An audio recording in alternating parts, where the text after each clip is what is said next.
Fact number एक जमाना था जब रूस ने एक ऐसा रडार बना दिया था कि अमेरिका तक के रेडियो स्टेशन हिल गए थे। दरअसल जो आप देख रहे हैं वो है डूगा रडार, जिसे सोवियत रूस ने 1970 के आसपास बनाया था, जिसका मकसद था कि अगर अमेरिका न्यूक्लियर मिसाइल छोड़े तो रूस को पहले ही उसका पता लग जाए। इस रडार की ऊंचाई 150 मीटर और लंबाई 500 मीटर थी, यानी एक पूरी कॉलोनी जितना बड़ा था। इसे इतना एडवांस टेक्नोलॉजी से बनाया गया था कि 4000 किलोमीटर दूर अगर बास्केटबॉल जितना भी कोई ऑब्जेक्ट मूव करे तो उसे पकड़ लेता था। लेकिन सबसे अजीब बात ये थी कि जब ये चालू होता था तो पूरी दुनिया के रेडियो में टक टक की आवाज सुनाई देती थी। लोग समझ ही नहीं पाते थे कि ये सिग्नल आ कहां से रहे हैं। फिर आया 1986 जब चेरनोबिल डिजास्टर ने पूरे सिस्टम की बिजली काट दी थी। डूगा रडार भी बंद हो गया था, फिर उसे वैसा ही छोड़ दिया गया क्योंकि तब तक satellite based early warning system आ चुका था। तब से ये एक भूतिया ढांचा बनकर खड़ा है, लेकिन जब ये चालू था तो पूरी दुनिया इसकी टक टक से कांपती थी। फैक्ट नंबर 2, मिलिए उस अद्भुत बिल्ली से जो समय को मात दे रही है। 28 साल से अधिक उम्र में उसने पृथ्वी पर सबसे उम्रदराज जीवित बिल्ली होने का खिताब हासिल कर लिया है। इंसानी उम्र में यह लगभग 150 साल है। यह एक शांतिपूर्ण जीवन, पौष्टिक आहार और अपने मालिक का प्यार। पशु चिकित्सक उसे एक चमत्कार कहते हैं। उसके अंग अभी भी पूरी तरह से काम कर रहे हैं और उसने लगभग 3 दशकों के बदलाव देखे हैं। फिर भी वह हर दिन गुर्राट के साथ शुरुआत करती है। जहां ज्यादातर बिल्लियां 12 से 15 साल तक जीती हैं, वहीं उसने बड़ी सहजता से इससे दोगुनी उम्र जीत ली है। उसकी कहानी इस बात का उदाहरण है कि प्यार, देखभाल और अच्छे जीव वास्तव में जीवन को लंबा कर सकते हैं। फैक्ट नंबर 3, जंगलों की गहराइयों से सामने आया एक ऐसा दृश्य जिसने देखने वालों को हैरानी में डाल दिया। कैमरे में कैद हुआ यह बारहसिंगा बिल्कुल मानव जैसा प्रतीत हो रहा है। उसकी चाल, खड़े होने का अंदाज और हाव भाव कुछ ऐसे हैं कि पहली नजर में कोई भी धोखा खा जाएगा। जंगल में मौजूद लोगों ने जब इसे देखा तो कुछ पल के लिए सहम हो गए, क्योंकि यह दृश्य सामान्य वन जीवन से बिल्कुल अलग था। विशेषज्ञों का मानना है कि यह प्रकृति का एक दुर्लभ संयोग हो सकता है, लेकिन स्थानीय लोग इसे रहस्यमयी मान रहे हैं। कुछ लोगों का कहना है कि जंगलों में आज भी ऐसी कई अनजानी प्रजातियां मौजूद हैं जिनके बारे में विज्ञान पूरी तरह से नहीं जानता। फैक्ट नंबर 4, जहाज के पॉपुलर बनाने की प्रक्रिया में सैंड कास्टिंग और फोर्जिंग जैसी तकनीकें इस्तेमाल होती हैं, जिसमें खास एल्युमिनियम का से मिश्रण धातु को पिघलाकर एक सांचे में डाला जाता है। फिर ठंडा करके पॉपुलर का रूप दिया जाता है, जिसके बाद ब्लेड को तराशा और पॉलिश किया जाती है ताकि वे पानी में सही थ्रस्ट दे सके। प्रोपेलर को समुद्री पानी के संरक्षण से बचाने के लिए स्टेनलेस स्टील, एल्युमिनियम कांस्य या निकल एल्युमिनियम कांस्य जैसी मजबूत जंगरोधी धातु को इस्तेमाल किया जाता है। प्रोपेलर के आकार का एक सटीक पैटर्न बनाया जाता है जो रेत के सांचे में फिट हो सके। पैटर्न के चारों ओर विशेष रेत भरकर एक सांचा तैयार किया जाता है, जिसमें प्रोपेलर के ब्लेड और हब का आकार बन जाता है। चुनी हुई धातु जैसे कांस्य को भट्टी में बहुत ऊंचे तापमान पर पिघलाया जाता है। पिघलती हुई धातु को सावधानी से तैयार किया जाता है, सांचे में डाला जाता है, धातु को ठंडा होने दिया जाता है, जिसके बाद सांचे को तोड़कर उस पॉपुलर को निकाला जाता है। कास्ट किए गए पॉपुलर के ब्लेड को सटीक कोण और आकार देने के लिए मशीनों और कभी कभी हाथों से तराशा जाता है। ब्लेड की सतह को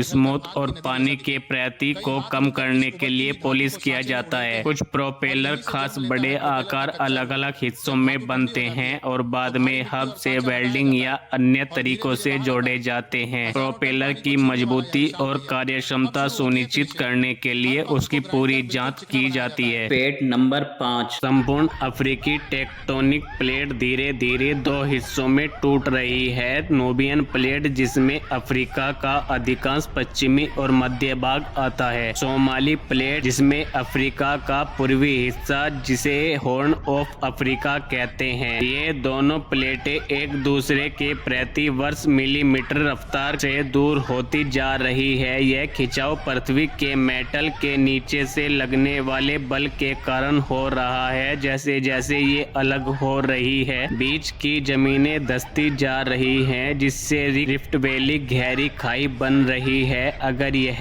प्रक्रिया लाखों साल तक जारी रही तो वैज्ञानिक मानते हैं कि सोमाली प्लेट पूरी तरह से अलग हो जाएगी और इन दोनों के बीच का हिस्सा समुद्र के पानी से भर जाएगा, जिससे एक नया महासागर बन जाएगा। Fact number 6। भारत की प्राचीन समुद्री इंजीनियरिंग अब समुद्र के लहरों पर राज करने लौट आई है। भारतीय नौसेना का 65 फीट लंबा जहाज INSV कौंडिन्य पोरबंदर से ओमान के लिए रवाना हो गया। इस जहाज को बनाने में 5वीं शताब्दी की अजंता गुफाओं के चित्रों से प्रेरित प्राचीन सिलाई तकनीक का उपयोग किया गया है, जहां लकड़ियों को रस्सियों से जोड़ा जाता है। 16 जाबाज नौसैनिकों का यह दल बिना किसी आधुनिक इंजन के केवल हवा और पाल के सहारे 1400 किलोमीटर की चुनौतीपूर्ण सफर तय करेगा। यह यात्रा सदियों पुराने उन व्यापारी रास्तों को फिर से जीवित करेगी जिन्हें भारत को समुद्र का स्वामी बनाया था। Fact number 7। देश में स्वास्थ्य सेवाओं को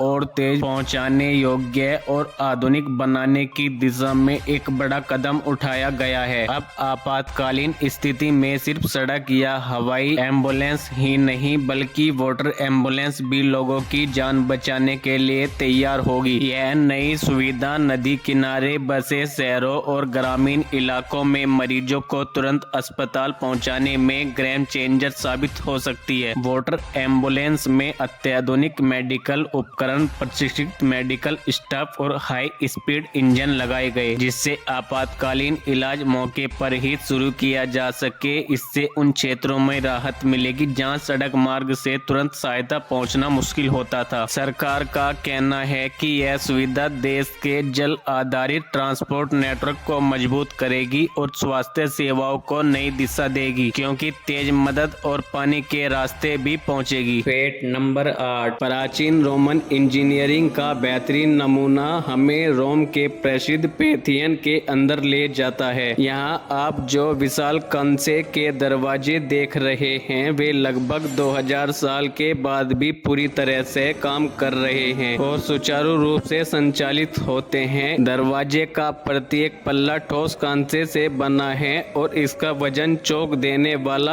8.5 टन का है। कुल वजन लगभग 20 टन है। रोमन वास्तुकारों ने संतुलन बनाए रखा है और इन्हें इतनी कुशलता से बनाया गया है कि उनके भारी वजनी बावजूद एक अकेला व्यक्ति उन्हें आसानी से खोल और बंद कर सकता है। सम्राट हेडियन के शासनकाल लगभग 108 से 125 ईस्वी से संबंधी ये दुनिया के सबसे पुराने जीवित स्मारकीय दरवाजों में से एक हैं। यह वास्तव में शिल्प कौशल की एक उत्कृष्ट कृति है जो समय की कसौटी पर खरा उतरा है। अब ऐसी चीजें बनना बहुत आसान बात नहीं है। Fact number 9। द्वितीय विश्व युद्ध के दौरान जर्मनी ने एक बेहद खतरनाक हथियार का इस्तेमाल किया है जिसे बाउंसिंग माइन या स्प्रिंग माइन्स कहा जाता है। इसे खास तौर पर दुश्मन के सैनिकों को अधिकतम नुकसान पहुंचाने के लिए बनाया गया था। जब कोई सैनिक गलती से इस माइन पर पैर रख देता है या उसे जुड़ा तार खींच देता है तो पहले एक छोटा विस्फोट होता है। यह विस्फोट माइन्स को जमीन से लगभग 1 मीटर से 1.5 मीटर ऊपर उछाल देता है। हवा में पहुंचते ही दूसरा और मुख्य विस्फोट होता है। हवा में फटने का कारण माइन को हवा में फोड़ने का मकसद यह है कि उसके टुकड़े चारों ओर कमर और छाती की ऊंचाई फैले। इससे आसपास मौजूद कई सैनिक एक साथ घायल मारे जाते हैं। एक माइन कई सैनिकों को नुकसान पहुंचा सकती है। इससे टुकड़े 360 डिग्री में फैलते हैं। विस्फोट की आवाज और अचानक हमला सैनिकों में भय फैला देता है। युद्ध और प्रभाव। बाउंसिंग माइन ने युद्ध के मैदान में डर और असुरक्षा का माहौल बना दिया। सैनिकों को हर कदम सोच समझकर रखना पड़ता था। युद्ध के बाद भी कई इलाकों में ये माइनें दबी रही, जिससे आम नागरिकों को भी खतरा बना हुआ है। आज के समय में आज बाउंसिंग माइन जैसे हथियारों को अमान्य माना जाता है और कई देशों में इन पर प्रतिबंध है। फिर भी द्वितीय विश्व युद्ध की यह तकनीक